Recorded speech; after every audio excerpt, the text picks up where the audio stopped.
এইমাত্র পাওয়া আবহাওয়া দপ্তর থেকে আজকে সবচেয়ে গুরুত্বপূর্ণ খবর। আঘাত এনেছে প্রবল শক্তিশালী নিম্নচাপ, উপকূলে আশ্রয় পড়ছে বড় বড় ঢেউ। টানা 5 ঘন্টা চলবে নিম্নচাপের তাণ্ডব, সেই সাথে কয়েকটি জেলায় অতি ভারী বৃষ্টির সতর্কতা। শনিবার পর্যন্ত চলবে এই মেঘ বৃষ্টি। এছাড়া আগামী 24 ঘন্টার মধ্যে দুই বাংলার বিভিন্ন জেলায় তীব্র ভারী ঝড় বৃষ্টির পূর্বাভাস, এমনটা জানাচ্ছেন আবহাওয়া দপ্তর। আজ ও আগামীকাল কোন কোন জেলায় এই মেঘ বৃষ্টি হতে পারে এ বিষয়ে কি বলছে আজকের আবহাওয়ার রিপোর্টে জানিয়ে দিব। সম্পূর্ণ বিস্তারিত ভিডিওতে সঙ্গে থাকুন। আর আপনি কোন জেলা থেকে আমাদের খবরটি দেখছেন অবশ্যই কমেন্ট করে জানিয়ে দিবেন। আর সকাল থেকে দেখা মিলছে মেঘলা আকাশ, সেই সাথে রয়েছে নিম্নচাপের মেঘ বৃষ্টি। সময় যত যাচ্ছে ততই উপকূলের দিকে এগিয়ে আসছে নিম্নচাপ। আবহাওয়া দপ্তরের ধারণা, আজ রাতের মধ্যে এই নিম্নচাপ খুলনা ও বরিশাল বিভাগের মধ্যবর্তী স্থান দিয়ে স্থলভাগে আঘাত হানতে পারে। সেই সময় বাতাসের সর্বোচ্চ গতি থাকতে পারে ঘন্টায় 60 কিলোমিটার।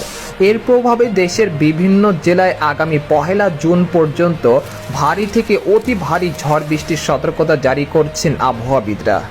এদিকে আবহাওয়ার আরেকটি সতর্কবার্তায় বলা হয়েছে, নিম্নচাপের প্রভাবে এখন থেকে পরবর্তী 24 ঘন্টার মধ্যে বরিশাল, খেপুপাড়া, পটুয়াখালী, লালমোহন, ভোলা, বোরহানউদ্দিন, চরফ্যাশন, হাতিয়া, সন্দ্বীপ, লাকসাম, নোয়াখালী, রায়পুর, হাজীগঞ্জ, চাঁদপুর, কুমিল্লা, চট্টগ্রাম, হাটহাজারী, খাগড়াছড়ি, রাঙ্গামাটি, বিলাইছড়ি, কুতুবদিয়া, মহেশখালী, টেকনাফ, ব্রাহ্মণবাড়িয়া, ময়মনসিংহ, নেত্রকোনা, ফুলপুর, কিশোরগঞ্জ ও সিলেট বিভাগের সব কয়টি জেলাতে ভারী থেকে অতি ভারী বৃষ্টিপাতের সতর্কতা রয়েছে শুক্রবার সন্ধ্যা পর্যন্ত।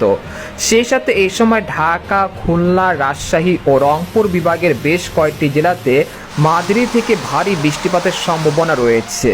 এদিকে সামুদ্রিক আবহাওয়া, বর্তমানে গভীর নিম্নচাপের কারণে উত্তর পশ্চিম বঙ্গোপসাগর বেশ উত্তাল রয়েছে।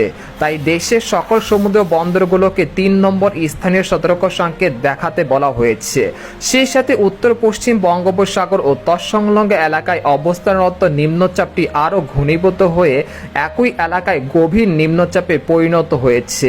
এটি আরও উত্তর পশ্চিম দিকে অগ্রসর হয়ে আজ রাতেই সাগরদ্বীপ ও খেপুপাড়ার নিকটবর্তী স্থান দিয়ে পশ্চিমবঙ্গ ও বাংলাদেশের উপকূল অতিক্রম করতে পারে। এদিকে গত 24 ঘন্টায় দেশের সব বিভাগেই বৃষ্টি হয়েছে।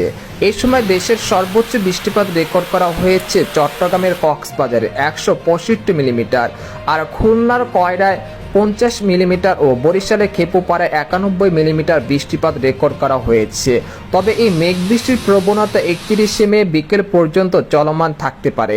এদিকে বাংলাদেশের আবহাওয়াবিদ মোহাম্মদ ওমর ফারুক জানান, আজ সকাল 9টা থেকে পরবর্তী 24 ঘন্টায় রংপুর, রাজশাহী, ময়মনসিংহ, ঢাকা, খুলনা, বরিশাল ও চট্টগ্রাম এবং সিলেট বিভাগের অধিকাংশ জায়গায় অস্থায়ীভাবে দমকা বা ঝড়ো হাওয়া সহ বিদ্যুৎ চমকানো সহ হালকা থেকে মাঝারি ধরনের বৃষ্টি বা বজ্রসহ বৃষ্টিপাত হতে পারে।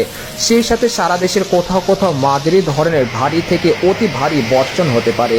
এই সময় সারা দেশে দিনের তাপমাত্রা 1 থেকে 2 ডিগ্রি সেলসিয়াস হ্রাস পেতে পারে এবং রাতের তাপমাত্রা সামান্য হ্রাস পেতে পারে। তো এই ছিল খবর। এরকম ইন্টারেস্টিং খবর জানতে আমাদের সাথেই থাকুন। ধন্যবাদ।